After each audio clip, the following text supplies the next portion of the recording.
సంస్థాపనార్థాయ సంభవామి యుగే యుగే. శ్రీ శ్రీ శ్రీ ఆచార్య ప్రబోధానంద యోగీశ్వరులు వారికి జగద్గురువైన శ్రీకృష్ణ భగవంతునికి నమస్కరించుకుంటూ త్రైత సిద్ధాంత భగవద్గీతలోని విశ్వరూప సందర్శన యోగము అనే అధ్యాయములో 21వ శ్లోకము 22వ శ్లోకము గురించి తెలుసుకుందాం. ఈ 2 శ్లోకములు నిరాకారమైన పరమాత్మ గురించే తెలియజేశారు. అమీహిత్వాం సురసంఘా విశంతి కేచిద్భీతాః ప్రాంజలయో గృణంతి స్వస్తిత్యుక్తా మహర్షి సిద్ధ సంఘాస్తువంతి త్వాం స్తుతిభిః పుష్కలాభిః. నిరాకారము గురించి ఈ 2 శ్లోకములను తెలియజేశారు.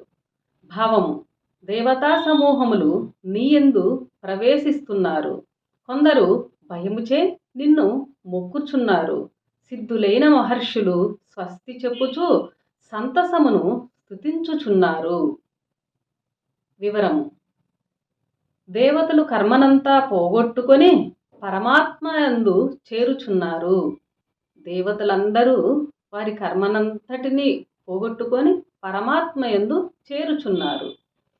కొందరు మనుజులు దైవం ఒక్కడున్నాడని తమ తప్పులను ఆయన శిక్షించునని తలచిన వారై భక్తిచే కాక భయముచే మొక్కుచున్నారు. కొందరు మనుషులు మరికొందరు మోక్షము పొందుటకు అర్హులైన ఋషులు స్వస్తి అనగా అయిపోయినదని అర్థమొచ్చునట్టు పలుకుచు స్తుతించుచున్నారు. స్వస్తి అను పదము స్వాహ అను పదమునకు దగ్గర సంబంధముగా ఉన్నది. వీటికి సరైన పదము గోవింద అని కూడా చెప్పవచ్చును. స్వస్తి గోవింద అయిపోయినది అని అర్థమొచ్చినట్లుగా పలుకుచూ స్తుతించుచున్నారు కదా. స్వస్తి అను పదము స్వాహ అను పదమునకు దగ్గరగా ఉన్నది.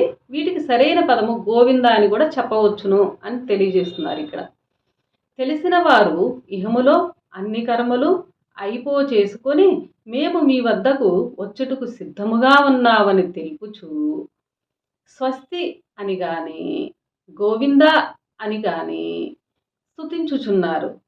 కొందరట్లుండగా మరికొందరైన రుద్రులు, ఆదిత్యులు, వసువులు, సాధ్యులు, అశ్విని దేవతలు, గంధర్వులు, యక్షులు, రాక్షసులు, దేవతలు, సిద్ధులు అనువారు ఆశ్చర్యముగా పరమాత్మను గూర్చి ఆయన యోగమును గురించి ఆలోచిస్తున్నారు. ఈ శ్లోకము ఇంతటితో సమాప్తము. అందరికీ నమస్కారం.